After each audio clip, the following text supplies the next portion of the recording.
వారాకాలం Bible స్టడీలో విన్న మాటలు ఇంకా నాకు జ్ఞాపకం వస్తూనే ఉన్నాయి. ఆ మాటలు విన్నప్పుడు నాలో ఎంతగానో నాకు భయం పుట్టిస్తూ ఉంది. అటువంటి స్థలంలో నిలబడి వాక్యం చెప్పాలంటే మనం కలిగి ఉండాల్సిన ప్రణాళికలు మనం సేవకుల ద్వారా జ్ఞాపకం చేయబడ్డాము. ఇక్కడ నిలబడాలంటే ముందుగా మనము సిలువ వేయబడాలి అనే మాట కూడా మనం జ్ఞాపకం చేయబడ్డాం. ఇట్లా ఈ మాట నేను సిలువ వేయబడాలి అన్నప్పుడు ఒక దేవుని సేవకుడు, తెలంగాణలో ఉన్న దేవుని సేవకుడు ఒకసారి ఇట్లా చెప్పాడు అన్నమాట. ఎప్పుడు 2015వ సంవత్సరంలో ఒకసారి ఆయన ఇట్లా చెప్పాడు. ఏమనంటే, ఇద్దరు భార్యాభర్తలు ఇంట్లో గొడవపడి సేవకుని దగ్గరికి వచ్చారంట.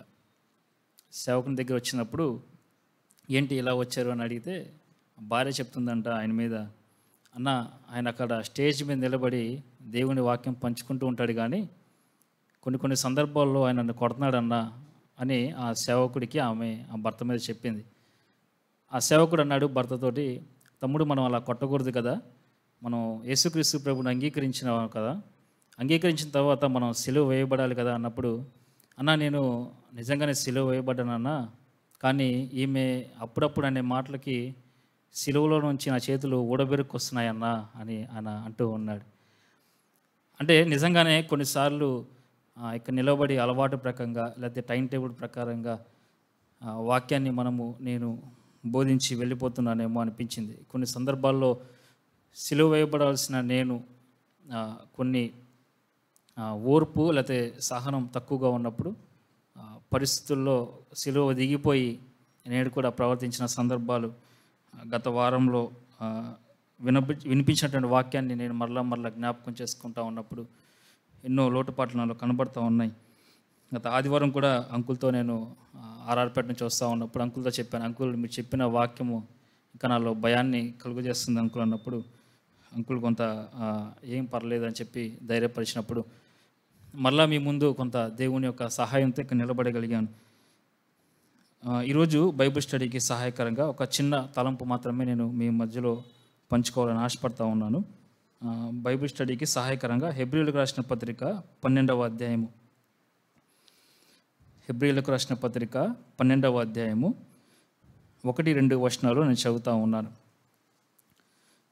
ఇంత గొప్ప సాక్షి సమూహము మేఘము వలె మనలను ఆవరించి ఉన్నందున మనము కూడా ప్రతి భారమును సులువుగా చిక్కులబెట్టు పాపమును విడిచిపెట్టి విశ్వాసమున కర్తయు దానిని కొనసాగించువాడునైన యేసు వైపు చూచుచు మన ఎదుట ఉంచబడిన పందెంలో ఓపికతో పరిగెత్తుదము. ఆయన తన ఎదుట ఉంచబడిన ఆనందము కొరకై అవమానము నిర్లక్ష్యపెట్టి సిలువను సహించి దేవుని సింహాసనం యొక్క కుడి పార్శ్వమున ఆసీనుడై ఉన్నాడు. ఇందాక మనం రెండో పాట కూడా దీనికి సంబంధించిన పాటే మనం పాడుకున్నాము. ఈ వాక్య భాగాన్ని నేను కొంత ఆలోచన చేస్తున్నప్పుడు దేవుడు క్రైస్తవ జీవితాన్ని దేంతో పోల్చాడంటే కనుక ఒక పరుగు పందెంతో ఆయన క్రైస్తవ జీవితాన్ని పోల్చాడు. అంత మాత్రమే కాదు, ఆయన క్రైస్తవ విశ్వాసిని కూడా ఒక 4 రకాలుగా ఆయన పోల్చాడు. తిమోతి రాసిన 2వ పత్రిక 2వ అధ్యాయం 3-6 వచనాలు అక్కడ మనం గమనిస్తే విశ్వాసిని గూర్చిన ఒక 3 పోలికలు అక్కడ మనం చూస్తాం. అందులో ఒకటి ఏంటంటే కనుక దేవుడు క్రైస్తవ విశ్వాసిని ఒక మంచి సైనికుడితో పోల్చాడు. రెండోది దేవుడు క్రైస్తవ విశ్వాసిని ఒక పోరాట యోధుడితో పోల్చాడు. మూడోది దేవుడు వ్యవసాయదారుడితో పోల్చాడు. నాలుగవది ఇక్కడ మనం 12వ అధ్యాయంలో మనం చదువుకున్నట్లుగా క్రైస్తవ విశ్వాసిని ఎట్లా పోల్చాడంటే ఒక పరుగు పందెంలో ఉన్నట్లుగా ఆయన పోల్చాడు. సైనికుడు అంటే ఆయన యుద్ధ భూమిలో ఉన్నవాడు. వాస్తవానికి మనందరం కూడా యుద్ధ భూమిలోనే ఉన్నవారం. మనం చేస్తున్నటువంటి యుద్ధం మనుషులతో కాదు, కానీ మనం అపవాదితో యుద్ధం చేస్తాము. కొన్ని సందర్భాల్లో పరిస్థితులతో మనం యుద్ధం చేస్తాము. ఇంకొన్నిసార్లు మన అనారోగ్య సమస్యలతో మనం యుద్ధం చేస్తూ ఉంటాం. కాబట్టి ప్రతి విశ్వాసి కూడా యుద్ధ భూమిలోనే, యుద్ధ రంగంలోనే ఉన్నాడు. అంత మాత్రమే కాదు, ఆ యుద్ధరంగం అనేది ఆత్మీయ యుద్ధరంగం కావచ్చు, లేకపోతే శరీర సంబంధమైన లేకపోతే భౌతిక సంబంధమైన యుద్ధరంగం కావచ్చు. ఏదేమైనప్పటికీ దేవుడు ఒక విశ్వాసిని దేంతో పోల్చాడంటే కనుక ఒక మంచి సైనికుడితో ఆయన మనల్ని పోల్చాడు. రెండవది ఆయన మనల్ని పోరాట యోధుడితో ఆయన మనల్ని పోల్చాడు. పోరాట యోధుడు అంటే ఒక ఫైటర్, లేకపోతే ఒక మల్ల యుద్ధం చేసేవాడు, లేకపోతే ఒక బాక్సర్ అని కూడా మనం అనుకోవచ్చు. కాబట్టి క్రైస్తవ విశ్వాసిని దేవుడు ఎలా పోల్చాడంటే కనుక ఒక పోరాట యోధుడితో పోల్చాడు. అంత మాత్రమే కాదు, విశ్వాసిని ఆయన ఒక పాటుపడే వ్యవసాయదారుడితో పోల్చాడు. వ్యవసాయదారుడు భూమిని దున్నిన సమయం నుంచి పంట చేతికి వచ్చే వరకు కూడా పోరాటం చేస్తూనే ఉంటాడు. వాతావరణంతో పోరాటం చేస్తూ ఉంటాడు, ఎలకలతో పోరాటం చేస్తూ ఉంటాడు, నీళ్ళ కొరకు పోరాటం చేస్తూ ఉంటాడు. కొన్ని సందర్భాల్లో అతివృష్టి అనావృష్టితో కూడా ఆయన పోరాటం చేస్తూనే ఉంటాడు. అంటే వ్యవసాయదారునికి పోరాటం ఉంది, పోరాట యోధుడికి పోరాటం ఉంది, ఒక మంచి సైనికుడికి పోరాటం ఉంది. అంత మాత్రమే కాదు, పరుగు పందెంలో పరిగెత్తడం, ఒక బహుమానం కోసం పరిగెత్తడం. మనలాగే చాలామంది పరుగు పందెంలో పరిగెడుతూ ఉన్నారు. ఆ పరుగు పందెంలో కూడా పోరాటం మనం చూస్తూ ఉంటాం. లోకంలో పరుగు పందెంలో ఉన్న వారికి వారు తమ యొక్క శరీరాన్ని ఫిట్గా ఉంచుకుంటారు. పరుగు పందెంలో పరిగెత్తడానికి వారి యొక్క శరీరాన్ని ఆ పందానికి తగ్గట్లుగా, ఆ పరుగు పందానికి ఆ రీతిగా తమ యొక్క శరీరాన్ని వారు ఫిట్గా ఉంచుకుంటారు. మన యొక్క పోరాటం లేకపోతే మన యొక్క పరుగు పందెం ఏంటంటే కనుక మనది ఆత్మీయ పరుగు పందెం. ఈ ఆత్మీయ పరుగు పందెంలో మనం కూడా మన యొక్క ఆత్మీయ జీవితాన్ని ఫిట్గా ఉంచుకోవాలి. లేకపోతే మనము ఈ ఆత్మీయ పరుగు పందెంలో మనము పరిగెత్తలేం. క్రికెట్ టీంలో 11 మంది ఆడతారు. 11 మంది ఆడే ముందు వారికి ఫిట్నెస్ టెస్ట్ పెడతారు. ఫిట్నెస్ అంటే వీరు సెలెక్ట్ అయిన తర్వాత గ్రౌండ్లో రన్స్ చేసినా చేయకపోయినా తర్వాత సంగతి, కానీ ముందు సెలెక్ట్ చేయడానికి వీరికి ఫిట్నెస్ పరీక్ష పెడతారు. ఎందుకంటే ఫీల్డింగ్ చేసేటప్పుడు కానీ లేకపోతే ఆ వికెట్ల మధ్యలో పరిగెత్తడానికి ఆయనకి ఫిట్నెస్ అనేది చాలా ప్రాముఖ్యంగా మనం చూస్తాం. కాబట్టి ఆ రీతిగానే ఆత్మీయ పోరాటంలో లేకపోతే ఆత్మీయ పరుగు పందెంలో ఉన్న మనము మన యొక్క ఆత్మీయ జీవితానికి కూడా ఫిట్నెస్ అనేది చాలా ప్రాముఖ్యమైనది. ఆత్మీయ ఫిట్నెస్ అనేది చాలా ప్రాముఖ్యమైనది. ఇక్కడ క్రైస్తవ విశ్వాసి సైనికుడు, ఒక పోరాట యోధుడు, ఒక వ్యవసాయదారుడు, ఒక పరుగు పందెంలో ఉన్నవాడు. ఈ నలుగురి గురించి మనం కొంత ఆలోచన చేస్తే ఈ నలుగురిలో మనకి కనిపించేటువంటి ఒక కామన్ ఫ్యాక్టర్ ఏంటంటే కనుక ఈ నలుగురు కూడా ఎప్పుడూ కూడా ప్రతికూల పరిస్థితులు గుండానే వెళ్తారు. ఇక్కడ అంతా వ్యతిరేకతలే ఉంటాయి. వీళ్ళ ప్రయాణంలో అంతట్లో కూడా ప్రతికూలతలే మనకు కనిపిస్తూ ఉంటాయి. ఎక్కడ కూడా అనుకూలతలు మనకు కనబడవు. అందుకే ప్రభువైన యేసుక్రీస్తు వారు అంటారు, యోహాను సువార్త 16:33 మనం చూస్తే గనక, లోకంలో మీకు శ్రమ కలుగును, అయినను ధైర్యం తెచ్చుకునడి, నేను లోకమును జయించాననే మాట అక్కడ మనము జ్ఞాపకం చేయబడతా ఉన్నాం. అంత మాత్రమే కాదు, అపోస్తలుడైన పౌలు కూడా అపోస్తల కార్యం గ్రంథము 14:22 ఆయన ఏమంటాడంటే కనుక, మనం అనేక శ్రమల గుండా ప్రయాణం చేయవలసి ఉంది, ప్రయాణం చేస్తూనే మనము పరలోక రాజ్యంలో ప్రవేశించవలసి ఉన్నది, కాబట్టి అలాగున మీరు వారికి హెచ్చరించండి అనే మాటను మనం అక్కడ చూస్తూ ఉన్నాం. కాబట్టి ఇటువంటి వ్యతిరేకతలు, ఇటువంటి పరిస్థితుల గుండా, ప్రతికూల పరిస్థితుల గుండా వెళ్తూ ఉన్నప్పుడు మన యొక్క ఆత్మీయ పరుగు పందెం ఈ గడిచిన 11.5 నెలలు మన మీదుగా దాటి వెళ్ళిపోయాయి.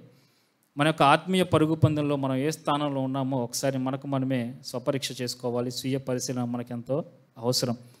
అందుకనే మనం చదివినటువంటి ఈ వాక్య భాగాన్ని మనం కొంత ఆలోచన చేస్తే ఈ 1-2 వచనాల నుంచి ఒక 3 విషయాలు నేను మీ దృష్టికి తీసుకురావాలని ఆశపడతా ఉన్నాను. అందులో మొట్టమొదటి ఏంటంటే కనుక, ఇంత గొప్ప సాక్షి సమూహము. ఇక్కడ దేవుడు ఎవరి గురించి చెప్తా ఉన్నాడు? ఒక సాక్షి సమూహం గురించి ఆయన చెప్తా ఉన్నాడు. కొద్దిసేపు మనం ఆ సాక్షి సమూహం గురించి కొంత మనం ఆలోచన చేద్దాము. రెండవది ఏంటంటే కనుక, మనము కూడా ప్రతి భారమును, అంటే మనలో మనము చూసుకోవాల్సింది కూడా ఇక్కడ దేవుడు చెప్తా ఉన్నాడు. మూడో విషయం ఏంటంటే కనుక, విశ్వాసమునకు కర్తయు దాన్ని కొనసాగించువనైన యేసు వైపు చూచుచు, దేవుని వైపు కూడా మనం ఒకసారి చూద్దాం. 3 చూపులు ఇక్కడ మనం చూడొచ్చు. ఒకటి, గొప్ప సాక్ష్య సమూహం వైపు చూడమంటున్నాడు, లుక్ ఎట్ సెయింట్స్.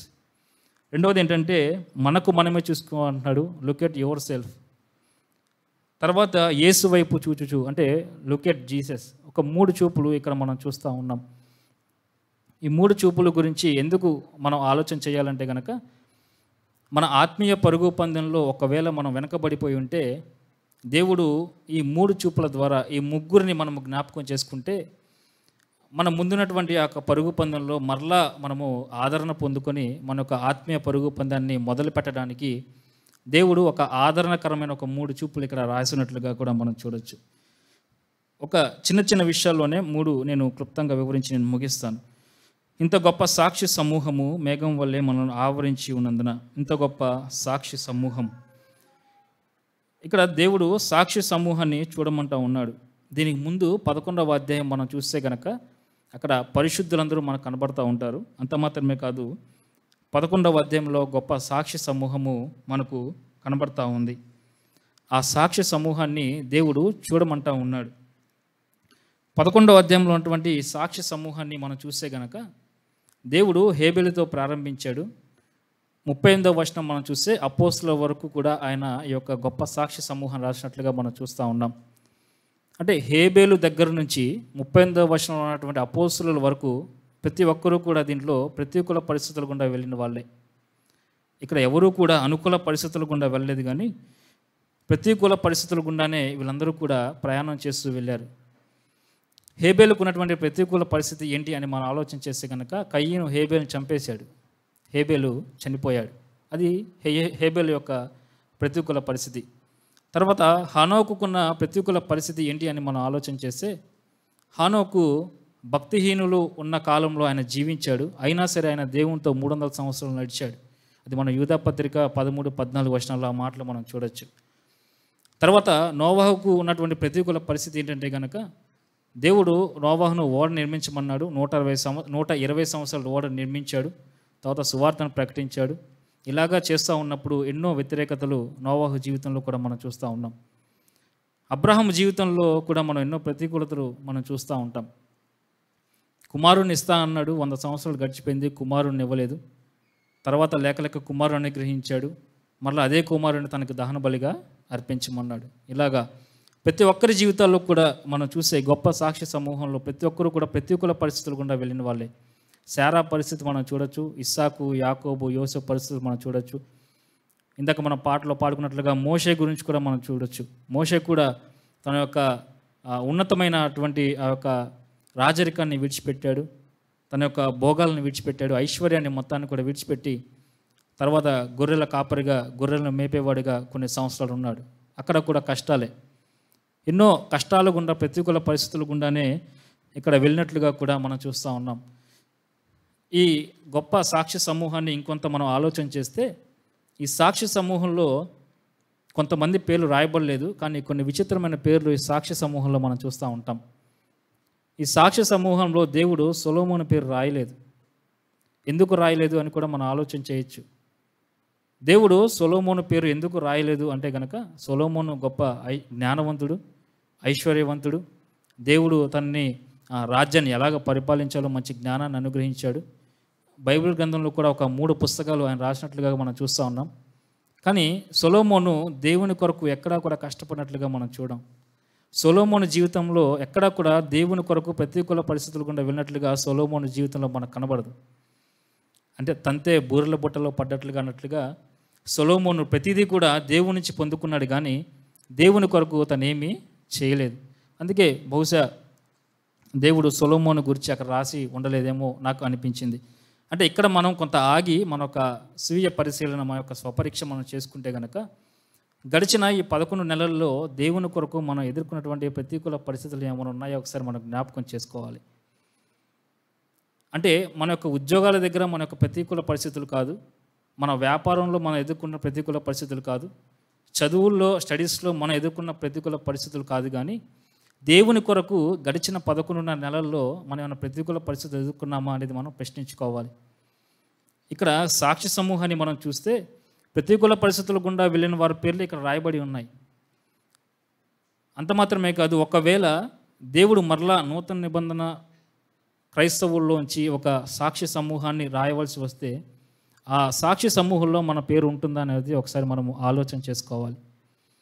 మనము దేవుని కొరకు ఎక్కడా కూడా ప్రతికూలమైన పరిస్థితి ఎదుర్కోకుండా మనంతట మనము మన బ్రతుకును మనము వెళ్ళబుచ్చుతూ ఉంటే కనుక దేవుడు వచ్చేటువంటి ఆ గొప్ప ఆధిక్యతను మనం కోల్పోయే ప్రమాదం మన ముందుంది. దీని గురించి నేను ఆలోచన చేస్తూ ఉన్నప్పుడు నేను కూడా ఏమైనా ప్రతికూల పరిస్థితులు ఏమైనా ఎదుర్కొన్నానా అని కూడా నేను ఆలోచన చేశాను. నాలో కూడా ఏమీ కనబడలేదు. ఎందుకంటే పౌలు గారు అంటారు కదా, ఇతరులకు బోధించే నీవు నీకు నీవే బోధించుకొనవా. కాబట్టి ఈ వాక్యాన్ని నాకు నేను ముందుగా అన్వయించుకున్నప్పుడు నాలో ప్రతికూల పరిస్థితులు దేవుని కొరకు ఎదుర్కొన్నవి గత 3 సంవత్సరాల క్రితం ఉన్నాయేమో, కానీ గతించిన 2 సంవత్సరాల నుంచి నేను ఆలోచన చేస్తే ఆ ఒక్క ప్రతికూల పరిస్థితి కూడా నాకు కనబడలేదు. నాకు చాలా భయం వేసింది. అందుకే ఇక్కడ నిలబడాలంటే ముందు మనం సిలువ వేయబడాలి అనే మాట గతంలో మనం జ్ఞాపకం చేయబడ్డాం. కాబట్టి ఇక్కడ మనం ఆలోచన చేస్తే, అంటే ఇప్పుడు సొలొమోను పేరు రాయనంత మాత్రాన ఇక్కడ గొప్ప సాక్షి సమూహంలో ఉన్న వారందరూ కూడా పరిపూర్ణులు అని మనం అనుకోవడానికి లేదు. ఈ గొప్ప సాక్షి సమూహంలో కూడా అసంపూర్ణులు ఉన్నారు.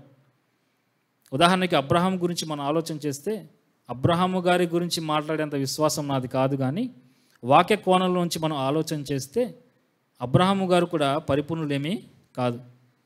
అబ్రహాము శారాను చూపించి ఈమె నా సహోదరి అని అబద్ధం అన్నట్లుగా మనకు తెలుసు. అంత మాత్రమే కాదు, దేవుని చిత్తానికి విరుద్ధంగా ఆయన హాగర్ను పెళ్లి చేసుకున్నట్లుగా మనం చూస్తూ ఉన్నాం. అబ్రహాం ఏమీ కూడా పరిపూర్ణుడు ఏమీ కాదు. ఈ గొప్ప సాక్షి సమూహంలో పరిపూర్ణులు కాదు, అసంపూర్ణులు కూడా ఉన్నట్లుగా మనకు అర్థమవుతూ ఉంటుంది. ఈ గొప్ప సాక్షి సమూహాన్ని మనం చూస్తే కనుక వీళ్ళు అసంపూర్ణులు అయినప్పటికీ కూడా వీరు దేవుని కొరకు ప్రతికూల పరిస్థితులు గుండా వెళ్ళారు. వీరు దేవుని కొరకు కష్టాలు అనుభవించారు. వీరు దేవుని కొరకు నిలబడ్డారు. గొప్ప సాక్షి సమూహంలో వీరి పేరు రాయబడేది దేవుడు నమోదు చేసే విధంగా వారి యొక్క జీవితాలను వారి యొక్క పరుగును దేవుడు ఏదైతే వారు ముందుంచిన ఆ పరుగులో ప్రతికూల పరిస్థితులు ఎదుర్కొంటూనే ఆ యొక్క పరుగును ముగించినట్లుగా కూడా మనం చూడొచ్చు. అందుకే ఇక్కడ గొప్ప సాక్షి సమూహంలో అసంపూర్ణులుగా ఉన్న వారి పేర్లు కూడా రాయబడ్డాయి. ఎందుకంటే కనుక దేవుని కొరకు వారు నిలబడ్డారు. దేవుని కొరకు వారు ప్రతికూల పరిస్థితులు గుండా వెళ్ళినప్పుడు దేవుడు వారి ముందుంచినటువంటి ఆ పరుగుని ముగించినప్పుడు దేవుడు వారి పేర్లు రాయకుండా ఉండలేకపోయాడు. ఈ గొప్ప సాక్షి సమూహాన్ని మనం ఆలోచన చేస్తే హేబేల్ నుంచి అపోస్తుల వరకు ప్రతి ఒక్కరూ కూడా వారి యొక్క పరుగుని ప్రారంభించారు. ప్రతి ఒక్కరూ కూడా వారి యొక్క పరుగుని ముగించారు. ఈ గొప్ప సాక్షి సమూహంలో వారి యొక్క పరుగు పందెంలో మనం ఆలోచన చేస్తే ఎక్కడా కూడా డ్రాప్అవుట్స్ లేరు. ఎక్కడా కూడా వెనుక తిరిగిన వాళ్ళు ఎవరు కూడా మనకు కనిపించరు. మధ్యలోనే భక్తిని విడిచిపెట్టిన వాళ్ళు మనకు కనబడరు. మధ్యలోనే దేవుణ్ణి విడిచిపెట్టేసినట్లుగా కూడా మనకు కనబడరు. ఈ గొప్ప సాక్షి సమూహంలో ఉన్న వారిలో బలహీనతలు ఉన్నాయి. వారు పరిపూర్ణులు కాదు, వాళ్ళు అసంపూర్ణులుగా ఉన్నారు. కానీ మధ్యలో దేవునికి దూరమైపోయి దేవునికి శాశ్వతంగా దూరమైపోయినట్లుగా మనకు కనబడరు. అంత మాత్రమే కాదు, ఎక్కడ కూడా డ్రాప్అవుట్స్ అయినట్లుగా కూడా మనకు కనబడరు. ఇక్కడ కూడా మనం కొంత ఆలోచన చేయాల్సిన విషయం ఏంటంటే, దేవుడు మనం ముందుచ్చినటువంటి ఆ పరుగు పందెంలో ఎక్కడైనా ఈ 11 నెలల్లో ఎక్కడైనా మనము డ్రాప్అవుట్స్గా ఉన్నామేమో ఒకసారి మనము పరిశీలన చేసుకోవాలి. ఈ పరుగు పందెంలో పరిగెడుతూ ఈ పరుగు పందెం నుంచి మనం ఎక్కడ పక్కకు తొలగిపోయామేమో, ఎక్కడైనా మనము డ్రాప్అవుట్స్ అయ్యామేమో ఒకసారి మనం జ్ఞాపకం చేసుకోవాలి. ఇలా ఈ 12వ అధ్యాయంలో ఈ మొదటి 2 వచనాల్లో దేవుడు ఎందుకు రాశాడంటే కనుక, ఒకవేళ మనం ఎక్కడైనా ఈ పరుగు పందెం నుంచి మన యొక్క భక్తి జీవితం నుంచి పక్కకు తొలగినా, లేకపోతే ఈ పరుగు పందెంలో ఎక్కడైనా మనం ఈ 11 నెలల్లో డ్రాప్అవుట్స్ అయినా, దేవుడు ఏం పర్లేదు మరలా నీ పరుగును ప్రారంభించు అని చెప్పి ఇక్కడ గొప్ప సాక్షి సమూహాన్ని దేవుడు మనకు చూపిస్తూ ఉన్నాడు. ఆ మాటను కూడా మనము జ్ఞాపకం చేసుకుంటే తప్పకుండా మనము కూడా మన ముందుంచినటువంటి పరుగు పందెంలో మనము పరిగెత్తగలుగుతాం. అంత మాత్రమే కాదు, ఇక్కడ చెప్పినటువంటి మాట ఏంటంటే, ఇంత గొప్ప సాక్షి సమూహము మేఘం వలె మనల్ని ఆవరించింది. ఆ సాక్షి సమూహము మనకు మేఘం వలె ఆవరించి ఉన్నందున ఆ సాక్షి సమూహాన్ని మనము చూస్తూ మన యొక్క దేవుడు మనం ముందుంచినటువంటి ఆ పరుగు పందెంలో మనము ముందుకు కొనసాగాలని ఇక్కడ దేవుడు వాక్యంలో జ్ఞాపకం చేస్తూ ఉన్నాడు. అంత మాత్రమే కాదు, ఈ యొక్క పరుగు పందెంలో ఉన్నవారు, ఈ గొప్ప సాక్షి సమూహంలో ఉన్న వారి గురించి ఇంకొంత మనం ఆలోచన చేస్తే 11వ అధ్యాయం 13వ వచనంలో ఆ మాట చాలా ఆలోచింపదగిన మాట. అదేంటంటే కనుక, వీరందరూ ఆ వాగ్దానముల ఫలము అనుభవింపకపోయినను దూరము నుండి చూచి వందనము చేసి తాము భూమి మీద పరదేశులమును యాత్రికులమై ఉన్నానని ఒప్పుకొని విశ్వాసము గలవారై మృతి నొందిరి. ఈ మాట కొంత మనం ఆలోచన చేస్తే, ఇక్కడ గొప్ప సాక్షి సమూహము దేవుడు వారికి కొన్ని వాగ్దానాలు ఇచ్చాడు. కానీ ఆ యొక్క సాక్షి సమూహంలో ఉన్న ప్రతి ఒక్కరూ కూడా ఆ వాగ్దాన ఫలమును వారు చూడలేదు, ఆ వాగ్దాన ఫలమును వారు అనుభవింపలేదు. ఉదాహరణకి అబ్రహాం గారిని మనకి ఉదాహరణ కింద తీసుకుంటే, అబ్రహాంకి దేవుడిచ్చిన వాగ్దానం ఏంటంటే గనక, నేను నీ సంతానాన్ని సముద్రపు ఇసుకరేణి వల్లే అంత చేస్తానని చెప్పాడు. ఆ తర్వాత ఆకాశపు నక్షత్రముల వల్లే నీ సంతానము నేను విస్తరిస్తాను అని చెప్పినట్లుగా కూడా మనం చూస్తాం. అబ్రహాం గారు జీవించిన కాలం ఎంత అంటే కనుక 175 సంవత్సరాలు. ఈ 175 సంవత్సరాల్లో అబ్రహాం గారి సంతానం ఎంతమంది అని కూడా మనం ఆలోచన చేస్తే, హాగరు ద్వారా ఒకళ్ళు, శారా ద్వారా ఒకరు, కెతురా ద్వారా 6. మొత్తం అబ్రహాం యొక్క సంతానం ఎంతమంది అంటే కనుక 8 మంది. 175 సంవత్సరంలో అబ్రహాము చూసినటువంటి సంతానం ఎంతమంది అంటే కనుక 8 మంది. కానీ ఇక్కడ దేవుడు ఏమని వాగ్దానం చేశాడంటే అబ్రహాం గారికి, ఇసుకరేణి వలె నీ సంతానం విస్తరింపజేస్తా అన్నాడు. ఆకాశ నక్షత్రం వలె నీ యొక్క సంతానమును విస్తరింపచేస్తా అని చెప్పినట్లుగా కూడా మనం చూస్తూ ఉన్నాం. కానీ అబ్రహాం గారు ఆ యొక్క వాగ్దాన ఫలాన్ని చూడలేదు, అనుభవింపలేదు. అయినా నమ్మారు, దేవుని కొరకు నమ్మారు. వారు విశ్వాసమును బట్టి, ఇక్కడ మనం చూస్తాం కదా, విశ్వాసము గల వారై వాళ్ళు పరదేశులమని యాత్రికులమని ఉన్నామని ఒప్పుకొని విశ్వాసం గల వారు దేవుణ్ణి నమ్మినట్లుగా మనం చూస్తూ ఉన్నాం. మన జీవితంలో కూడా దేవుడు కొన్ని వాగ్దానాలు మనకు చేస్తూ ఉంటాడు. మనం ఏమనుకుంటామంటే, దేవుడు నా జీవితంలో ఈ వాగ్దానం చేశాడు కాబట్టి నేను బ్రతికుండగానే నా ఈ జీవిత కాలంలోనే ఆ వాగ్దాన ఫలాన్ని నేను చూస్తాను, ఆ వాగ్దాన ఫలాన్ని అనుభవిస్తాను అని చాలాసార్లు మనం అనుకుంటాం. దేవుడు వాగ్దానాన్ని చేస్తాడు, అది ఫలానా టైంలో నెరవేర్చబడాలని ఎక్కడా కూడా రూల్ ఏమీ లేదు. దేవుడు వాగ్దానం చేసినటువంటి దాన్ని నెరవేర్చడానికి కొన్నిసార్లు 10 సంవత్సరాలు పట్టచ్చు, 20 సంవత్సరాలు పట్టచ్చు, లేకపోతే 40 సంవత్సరాలు పట్టచ్చు. కొన్నిసార్లు సేవకులకు కూడా దేవుడు కొన్ని వాగ్దానాలు ఇస్తూ ఉంటాడు. అదేంటంటే, నీ యొక్క సేవను నేను విస్తరింపచేస్తాను అని కొంతమంది సేవకులు కూడా దేవుడు వాగ్దానం చేస్తూ ఉంటాడు. అంటే అక్కడ సేవకులు వారు బ్రతికి ఉన్నంత కాలం వరకు వారి యొక్క పరిచర్య స్థానికంగానే ఉండొచ్చేమో, కానీ వారు మరణించిన తర్వాత వారి యొక్క పరిచర్య అనేది ప్రపంచవ్యాప్తంగా విస్తరించడంలో కూడా దేవుడు తన యొక్క వాగ్దానాన్ని ఎప్పుడు నెరవేర్చాలో అప్పుడు నెరవేరుస్తూ ఉంటాడు. కాబట్టి ఇక్కడ అబ్రహాము జీవితంలో అబ్రహాము బ్రతికున్నంత వరకు కూడా ఆ యొక్క వాగ్దాన ఫలాన్ని అనుభవించలేదు, ఆ వాగ్దాన ఫలాన్ని ఆయన చూడలేదు. 175 సంవత్సరాల కాలంలో అబ్రహాం యొక్క సంతానం ఎంతమంది అంటే కనుక 8 మందే. కానీ ఇప్పుడు అబ్రహాం గారు పరలోకంలో ఉన్నారు. పరలోకంలో నుంచి ఇప్పుడు అబ్రహాము చూస్తే కనుక ఇప్పుడు ఇశ్రాయేల్ ప్రజలందరూ కూడా ఆయన సంతానమే. అబ్రహాము సంతానం ద్వారానే యేసుక్రీస్తు ప్రభు వారు లోకానికి వచ్చారు.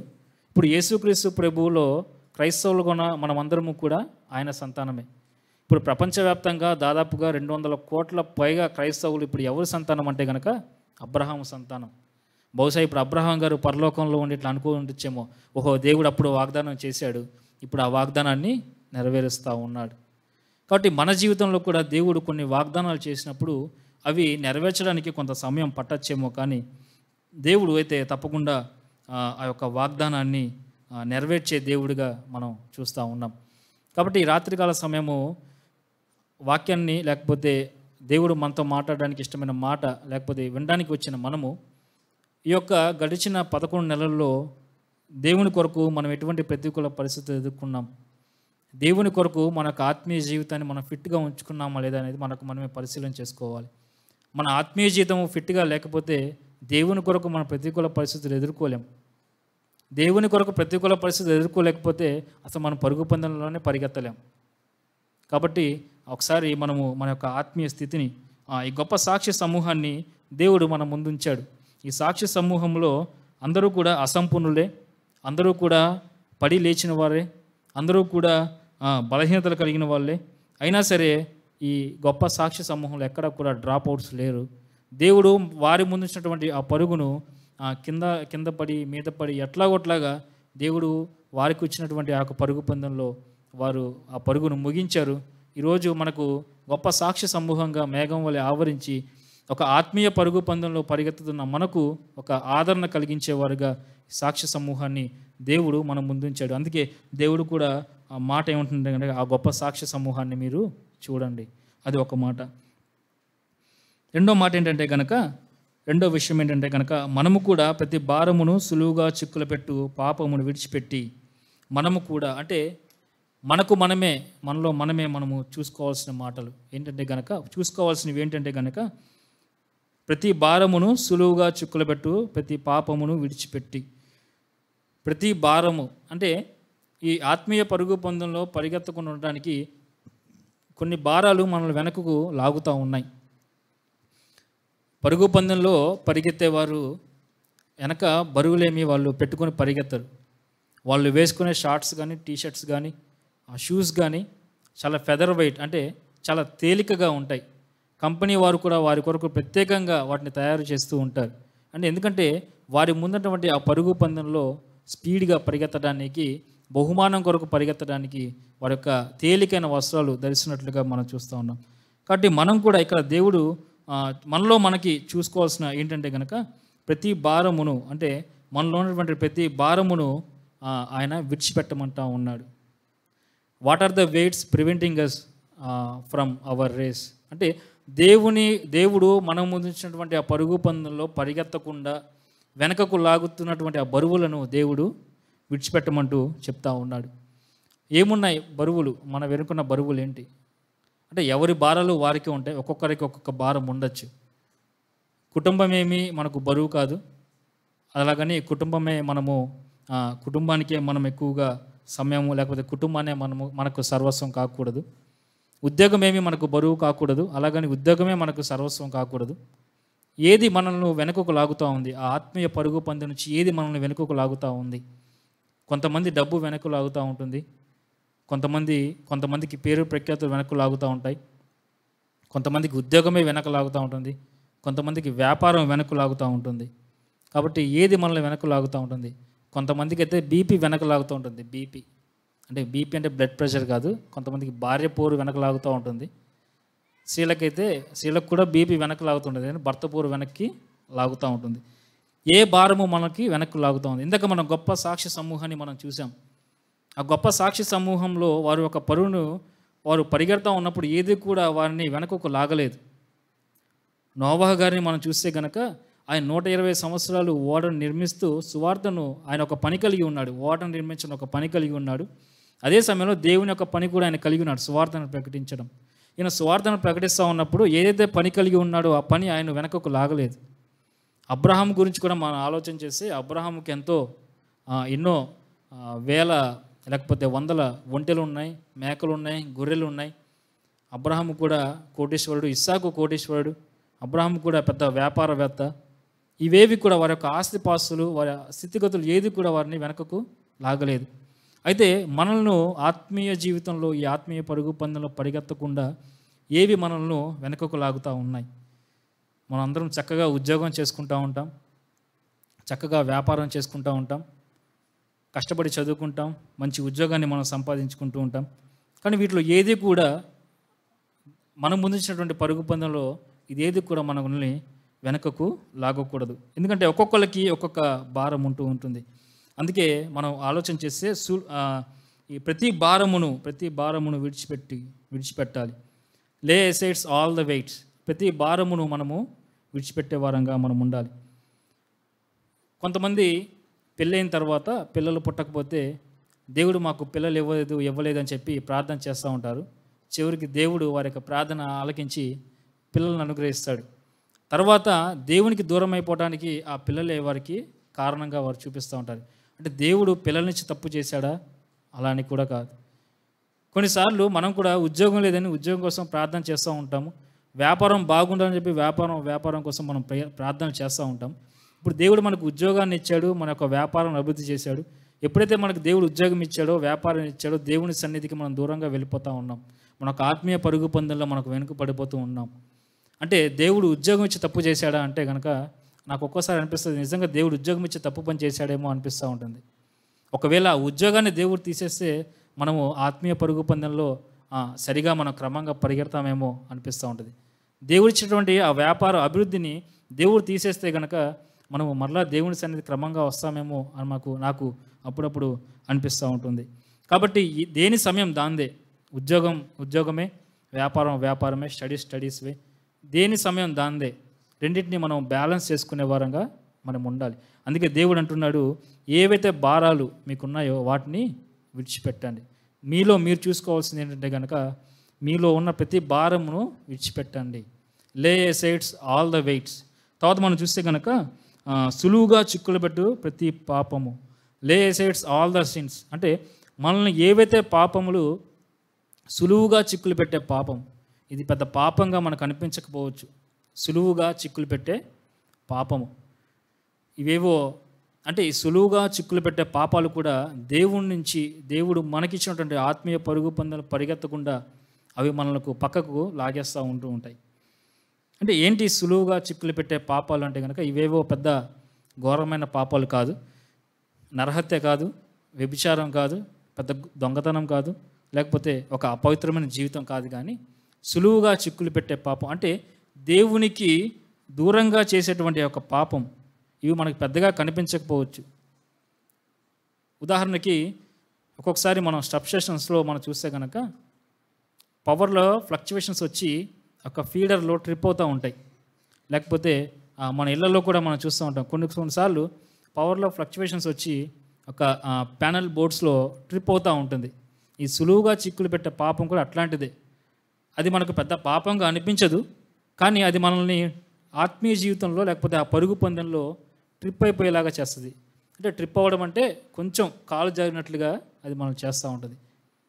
అటువంటి సులువుగా చిక్కులు పెట్టేటువంటి ఆ పాపాన్ని దేవుడు విడిచిపెట్టమన్నట్లుగా ఇక్కడ మనము చూస్తూ ఉన్నాం.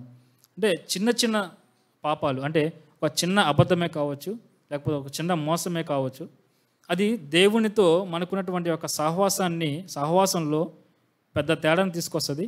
అంత మాత్రమే కాదు, ఈ పరుగు పందుల్లో మనకు పరిగెత్తకుండా కూడా ఈ సులువుగా చిక్కులు పెట్టేటువంటి పాపాలు మనకు పరుగు పందులు పరిగెత్తకుండా మనల్ని వెనకకు లాగుతూ ఉంటాయి. కాబట్టి ఇక్కడ మనం చూసాము, మనలో ఒక 2 మాటలు చూసాము. ఏంటంటే కనుక ప్రతి భారమును విడిచిపెట్టమన్నాడు, అదేవిధంగా సులువుగా చిక్కులు పెట్టే ప్రతి పాపమును విడిచిపెట్టమన్నాడు. అంత మాత్రమే కాదు, 2వ వచనంలో మనం చూస్తే మన ఎదుట ఉంచబడిన పందెములో ఓపికతో పరిగెత్తదము. ఓపికతో మన ముందుంచినటువంటి పరుగు పందాన్ని మనము ఓపికతో పరిగెత్తాలి. అంటే మన భక్తి జీవితంలో ఓపిక అనేది చాలా ప్రాముఖ్యమైనది. కొన్నిసార్లు మన భక్తి జీవితంలో మనం బద్ధకంగా ఉంటాం. నా మటుకు నేను కూడా ఒకసారి ఆలోచన చేసినప్పుడు, ఇక్కడ వాక్యం విన్న తర్వాత ఆరాధన సండేస్ కొన్ని సందర్భాల్లో వాక్యం విన్న తర్వాత వాక్యము గుచ్చుకున్నప్పుడు రేపటి దినం నుంచి ఈ వాక్యాన్ని నేను అమలు చెయ్యాలి, నా యొక్క ఆత్మీయ జీవితంలో ప్రణాళిక ప్రకారంగా నేను వెళ్ళాలి అనుకున్నప్పుడు కొన్ని సందర్భాల్లో నేను పాటించాను. కానీ కొన్ని సందర్భాల్లో ఆత్మీయ భక్తి విషయంలో కొంత ఆ యొక్క బద్ధకం, ఆ లేజీనెస్ అనేది నాకు కనబడుతూ ఉంది. ఇక్కడ దేవుడు ఏమంటున్నాడు అంటే కనుక మీ యొక్క ఆత్మీయ జీవితంలో మీ యొక్క పరుగుని ఓపికతో పరిగెత్తండి, మీ యొక్క బద్ధకాన్ని విడిచిపెట్టండి. మనం ఏదైనా పని చేయాలన్నా పనిలోనే కాదు, భక్తి జీవితంలోనే కాదు, ప్రతి దాంట్లో కూడా మనకు బద్ధకం అనేది ఉండకూడదు. పని చేయడానికి వెళ్ళిన చోట మనం పని చేయకుండా బద్ధకంగా ఉంటే యజమానుడు తిడతాడు. అలాగే మన యొక్క భక్తి జీవితంలో మనం ఎప్పుడు కూడా మందమతులుగా బద్ధకంగా మనం ఉండకూడదు. అలాగా ఉండకపోతేనే మన ముందుచ్చినటువంటి ఆ పరుగు పందెంలో మనము ఓపికగా పరిగెత్తగలం. మనం రోజు కూడా మన భక్తి జీవితంలో పలానా చేయాలి అనే ఒక ప్రణాళిక ప్రకారం మనం అనుకుంటూ ఉంటాం. కానీ అవి మనము వాటిని పోస్ట్ పోన్ చేస్తూ మనలో ఉన్నటువంటి ఆ యొక్క లేజీనెస్ని బట్టి వాటిని పోస్ట్ పోన్ చేస్తూ మనము సమయాన్ని, కాలాన్ని మనము గడిపేస్తూ ఉంటాం. మనం ఏదైతే చేయాలనుకున్నామో అది ఆ రోజే మనం మొదలు పెట్టాలి. లేకపోతే మనం అనుకున్నది చేయడానికి మనకు అవకాశాలు వచ్చేటప్పటికి ఒకవేళ మనకు వృద్ధాప్యం రావచ్చేమో, లేకపోతే అవకాశాలే మనకు దొరకపోవచ్చేమో. దేవుడు ఎప్పుడైతే మనకు అవకాశాలు ఇస్తూ ఉన్నాడో ఆ అవకాశాలను మనము సద్వినియోగపరుచుకుంటూ మన యొక్క ముందున్నటువంటి ఆ పరుగులో ఓపికతో మనము పరిగెత్తే వారంగా మనము ఉండాలని ఇక్కడ దేవుని వాక్యంలో మనము హెచ్చరించబడతా ఉన్నాం. ఇక్కడ మనం విడిచిపెట్టాల్సినవి 3 కనబడుతూ ఉన్నాయి. లే ఎసైడ్స్ ఆల్ ద వెయిట్స్, లే ఎసైడ్స్ ఆల్ ద సిన్స్, లే ఎసైడ్స్ ఆల్ ద లేజినెస్. 3 విషయాలు, 3 చూపులు. ఒక చూపు ఇక్కడ మనము చూడాల్సినవి కూడా మనకు కనబడుతూ ఉన్నాయి. చివరిగా ఒక మాట ఏంటంటే కనుక మనం ఎవరి వైపు చూడాలంటే కనుక విశ్వాసమునకు కర్తయు దాన్ని కొనసాగించువాడైన యేసు వైపు చూచుచు. ఇప్పుడు మనం ఎవరిని చూడాలంటే కనుక ప్రభువైన యేసుక్రీస్తు వారిని మనము చూడాలి. యేసుక్రీస్తు ప్రభువారు ఆయన మనలో మాత్రమే పరిగెత్తమని చెప్పలేదు, కానీ 2000 సంవత్సరాల క్రితము ఆయన కూడా ఒక పరుగు పందాన్ని ఆయన ప్రారంభించాడు. ఆ పరుగు పందెము 33.5 సంవత్సరాలు ఆయన పరుగు పందాన్ని పరిగెత్తి ఆయన దేవుడు తనకు ఏదైతే ఇచ్చాడో ఆ యొక్క పనిని ఆయన నెరవేర్చి దేవుణ్ణి మహింపరిచినట్లుగా మనం యోహాను సువార్త 17వ అధ్యాయంలో ఆ మాట మనం చూస్తూ ఉన్నాం. అంటే ఆయన శరీరధారిగా వచ్చాడు, పాపుల కొరకు ఆయన మరణించి సమాప్తమైంది అని చెప్పి దేవునితో ఆయన పలికిన మాట కూడా మనం యోహాను సువార్త 17వ అధ్యాయంలో మనం చూస్తాం. ఇప్పుడు మనం యేసు వైపు చూస్తే మనకు కనబడేది ఏంటి అంటే కనుక ఆయన ఒక పని నిమిత్తం ఆయన వచ్చాడు. 33.5 సంవత్సరాలు ఆ పని నిమిత్తం పరిగెత్తి ఆ యొక్క పనిని ఆయన ముగించాడు. ఆ పనిని మనం ఆయన వైపు చూసినప్పుడు అది మనకు జ్ఞాపకం వస్తూ ఉంటుంది. ఏం పని అంటే కనుక ఆయన ఏ పని నిమిత్తమై ఆయన ఇక్కడికి వచ్చాడంటే కనుక శరీరధారిగా ఎట్లా ఎందుకు వచ్చాడంటే కనుక పాపంలో ఉన్న నన్ను మనల్ని ఆయన రక్షించడానికి, రక్షణ ప్రణాళిక నెరవేర్చడానికి ఆయన ఒక పనిగా అది పెట్టుకొని ఈ లోకానికి ఆయన శరీరధారిగా వచ్చినట్లుగా మనము చూస్తూ ఉన్నాం. అలాగున ఆయన మన కొరకు సిలువలో తన ప్రాణాన్ని అర్పించే క్రమంలో 33.5 సంవత్సరాలు ఆయన వైపు మనం చూస్తే కనుక ఆయన యొక్క జీవితం మనకు అర్థమవుతూ ఉంటుంది. ఆ జీవితంలో ఆయన ఎదుర్కొన్నటువంటి ఆ వ్యతిరేకతలు, ఆ నిందలు, ఆ అవమానాలు, హింసలు ఇవన్నీ కూడా మనకు కనబడుతూ ఉంటాయి. యేసు వైపు చూసినప్పుడు ఇవన్నీ కూడా మనకు కనబడుతూ ఉంటాయి. ఆయన చాలామంది చాలా రకాలుగా అవమానించారు. మనము యోహాను సువార్త 8వ అధ్యాయం కూడా మనం చూస్తే అక్కడ కనుక నీవు ఎవరికి పుట్టావో అని కూడా ఆయన అంటారు. ఇక్కడ కూర్చున్న మనల్ని నువ్వు ఎవరికి పుట్టావు, లేకపోతే నీ తల్లి పెళ్లి కాకముందే నిన్ను కనింది అంటే కనుక ఈ ఊర్లో మనం అసలు బతకగలమా? అలాంటిది యేసుక్రీస్తు ప్రభు వారిని అన్నారు, నిన్ను ఎవరు కన్నారో అని కూడా అక్కడ యోహాను సువార్త 8వ అధ్యాయంలో మనం చూస్తాం. అంత మాత్రమే కాదు, నీవు దయ్యాలకు అధిపతి అన్నారు. ఒకవేళ ఎవరైనా మనల్ని దయ్యం అంటే కనుక మనం రివర్స్గా నువ్వు కొరివి దయ్యం అంటావేమో, అలాగే అనేవాళ్ళు కూడా చాలామంది ఉండొచ్చు. కాబట్టి ఆయన దయ్యాలకు అధిపతి అన్నారు, అయినా ఆయన సహించాడు. ఇవన్నీ దేని కొరకు ఆయన సహించాడంటే కనుక మనకు రక్షణను ఆయన ఇవ్వటానికి. యేసు వైపు చూసినప్పుడు మనకు కనిపించేటువంటి ఏంటిదంటే కనుక ఆయన మనకు రక్షణ ఇవ్వడానికి ఒక రక్షణ ప్రణాళిక, ఒక పని కలిగి ఆయన వచ్చాడు. ఆ పనిలో ఆయన ఎదుర్కొన్నటువంటి వ్యతిరేకతలు మనకు కనబడుతూ ఉన్నాయి. అంత మాత్రమే కాదు, ఆయన వైపు చూసినప్పుడు ఆయన యొక్క పుట్టుక మనకు అర్థమవుతూ ఉంటుంది. ఆయన జీవించిన జీవిత విధానం మనకు అర్థమవుతూ ఉంటుంది. ఆయన మన కొరకు ఎదుర్కొన్నటువంటి వ్యతిరేకతలు కూడా మనకు అర్థమవుతూ ఉంటాయి, కనిపిస్తూ ఉంటాయి. అంత మాత్రమే కాదు, యేసు వైపు చూసినప్పుడు మనకు కనిపించేటువంటి ఇంకోటి ఏంటంటే కనుక ఆయన ఉద్దేశము మనకు కనబడుతూ ఉంటుంది. ఏంటి ఆయన ఉద్దేశం అంటే కనుక పాపులుగా ఉన్న మనల్ని రక్షించడానికి ఒక ఉద్దేశం ఉంచుకొని ఆయన ఈ లోకానికి ఆయన వచ్చాడు. ఆ ఉద్దేశాన్ని నెరవేర్చే క్రమంలో కూడా చాలామంది చాలా రకాలుగా అన్నారు. నువ్వు దెయ్యాలకు అధిపతి అన్నారు, నువ్వు బయల్జీవులు అన్నారు, నువ్వు తిండిపోతన్నారు, తాగుపోతన్నారు, ప్రభుత్వానికి వ్యతిరేకంగా పనిచేస్తున్నావా అని చెప్పి చాలామంది చాలా రకాలుగా అన్నారు. ఇవన్నీ దేని కొరకు ఆయన పడ్డాడంటే కనుక మనకు రక్షణ అనుగ్రహించడానికి ఆయన ఇవన్నీ వ్యతిరేకతలు పడ్డాడు. కాబట్టి ఆయన ద్వారా ఆయన మనం రక్షించడానికి ఇన్ని ఆయన వ్యతిరేకతలు, ఇన్ని అవమానాలు, ఇన్ని నిందలు, ఇన్ని హింసలు ఆయన మన కొరకు భరించారు. ఆయన దగ్గర నుంచి రక్షణ పొందుకున్న మనము గడిచిన 11.5 నెలల్లో ఆయన కొరకు మనము అనుభవించిన హింసలు ఏమైనా ఉన్నాయా? ఆయన విషయమై ఆయన మనం రక్షించే క్రమంలో ఎన్నో అవమానాలను ఎదుర్కొన్నాడు. రక్షించబడిన మనము ఆయన కొరకు ఏమైనా నిందలు, అవమానాలు, హింసలు గడిచిన 11 నెలల్లో ఎక్కడైనా మనము అనుభవించామా? ఒకసారి మనము జ్ఞాపకం చేసుకోవాలి. ఒకసారి మనకు మనమే స్వపరీక్ష మనం చేసుకునే వారంగా మనము ఉండాలి.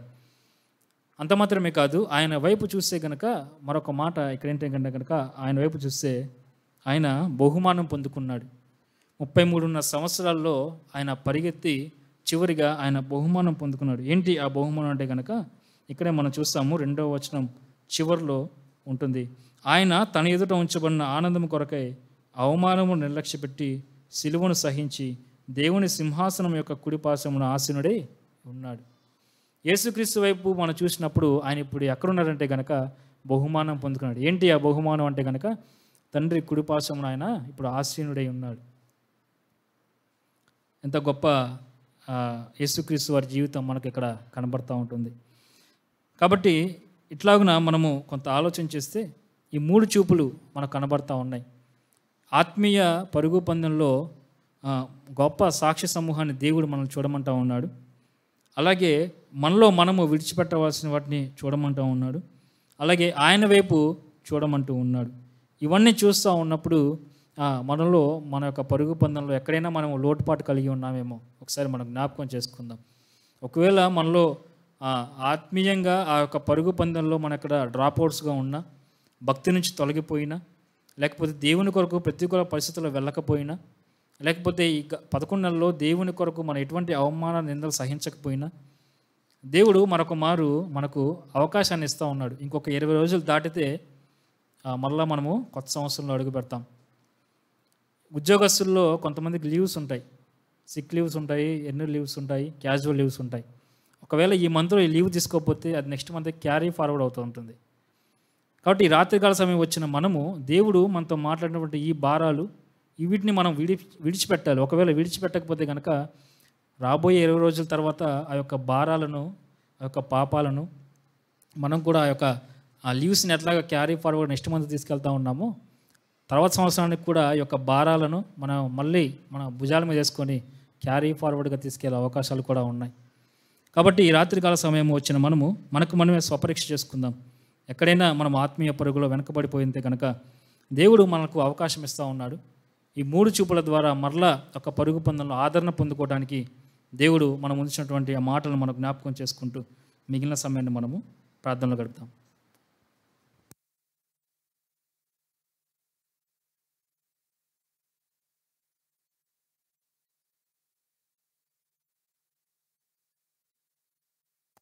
మంచిది.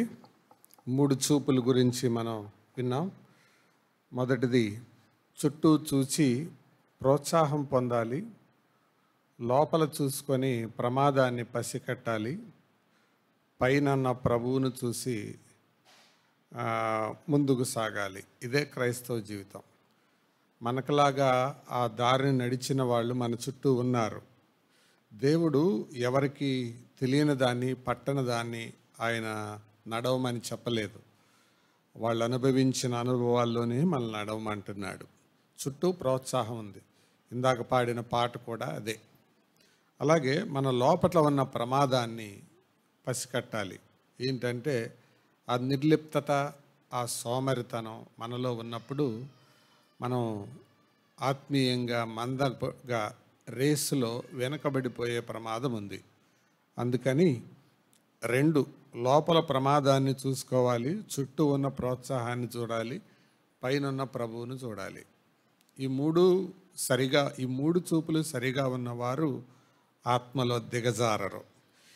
ఈ 3 సరిగా లేనివారు ఆత్మలో దిగజారుతారు. అందుకే ఆ కింద భాగంలోకి వస్తే ఈ 3 చూపుల్లో ఎప్పుడైనా నీవు పడిపోతే దేవుడు నిన్ను కొడతాడు, నువ్వు కుమారుడు కాబట్టి. ఒకవేళ దేవుడు నిన్ను కొట్టట్లేదంటే అసలు నువ్వు ఆయన కొడుకు కాదు, నువ్వు చెడిపోయినాడివి, దుర్బీజుడు అన్న పదం అక్కడే అన్నాడు. అంటే 3 చూపుల్లో మనం తప్పిపోయినప్పుడు దేవుడు మనల్ని కొట్టాలి, కొట్టినట్టు మనకు అర్థం అవ్వాలి. అప్పుడు డాడీ, నానా నీకు స్తోత్రం, నన్ను కొడుతున్నావు అని అనొచ్చు. మనం తప్పిపోయినా, వెనకబడినా, ఏమీ రావట్లేదంటే దానికి భయపడాలి. ఎందుకంటే వాళ్ళు పిల్లలు గారు, వాళ్ళ బీజం చెడిపోయింది, దేవుని బీజం వాళ్ళలో లేదు. ఇదే గుర్తు. అంటే మన చూపులు పోతే దేవుడు శిక్షిస్తాడు. అదే మన కుమారత్వానికి రుజువు. ఆ శిక్ష మనకు రాకపోతే అసలు దేవునికి మనకి సంబంధము లేదు. కాబట్టి క్రైస్తవ జీవితం అంటే రుజువుతో కూడింది, రుజువు లేనిది కాదు. ఏదో గుడ్డెద్దు చేలో పడ్డట్టు వెళ్ళిపోయేది కాదు. There is proof. కావాలంటే మీరు ఇంటికి వెళ్ళాక చదవండి. శిక్షలో మీరు పాలు పొందిన ఎడల కుమారులు, పొందని ఎడల మీరు దుర్బీజులే కానీ కుమారులు కాదు. మరి ఈ సంవత్సరంలో మనందరం ప్రార్థన చేస్తున్నాం. దాదాపు అందరూ, స్త్రీలు ప్రార్థన వినలేదు కానీ ఎక్కువ మంది పురుషుల ప్రార్థన విన్నాను నేను. దేవా, మేము అపనమ్మకస్తులుగా ఉన్నాం, ఫలించలేకపోతున్నాం, మరి మేము ఎదగలేకపోతున్నాం అని దేవునితో కొన్ని మాటలు చెప్తున్నాం కదా. మరి ఆయన తండ్రి అయితే, మనం ఆయన పిల్లలమైతే మరి రుజువేంటి చెప్పండి? ఆయన మనల్ని కొట్టాలి. మరి ఎప్పుడన్నా కొట్టాడా? కొట్టలేదంటే పరీక్ష చేసుకోవాలి. అంతే, సింపుల్ టెస్ట్ అది. ఆ కింద భాగంలోనే ఉంది. అంటే దేవుడు మనల్ని కొడతాడు. ఎలా కొడతాడు? కొన్నిసార్లు దేవుని సేవకుల మాటల ద్వారా కొడతాడు, గద్దింపుల ద్వారా కొడతాడు. కొన్ని పర్యాయాలు అనారోగ్య పరిస్థితుల ద్వారా కొడతాడు. కొన్ని పర్యాయాలు అపాయాల ద్వారా కొడతాడు. కొన్ని పర్యాయాలు అన్యుల ద్వారా కొడతాడు. ఇవన్నీ బైబిల్లో పద్ధతులు. ఇంకెవ్వరి మాట వినడు అని అర్థమైతే గాడిద ద్వారా ట్రై చేశాడు బిలాంతో. అంటే ఎవరి మాట విండు ఆయన. అంటే నో ఆల్టర్నేటివ్. గాడిద మాటలు రే అని కొట్టాడు, ఇంకా ఆయన ఎవడు బాగు చేస్తాడు? No chance. కాబట్టి దేవుడు మనతో మాట్లాడే విధానాలు ఎరగాలి. తల వంచండి, ప్రార్థన చేసుకుందాం.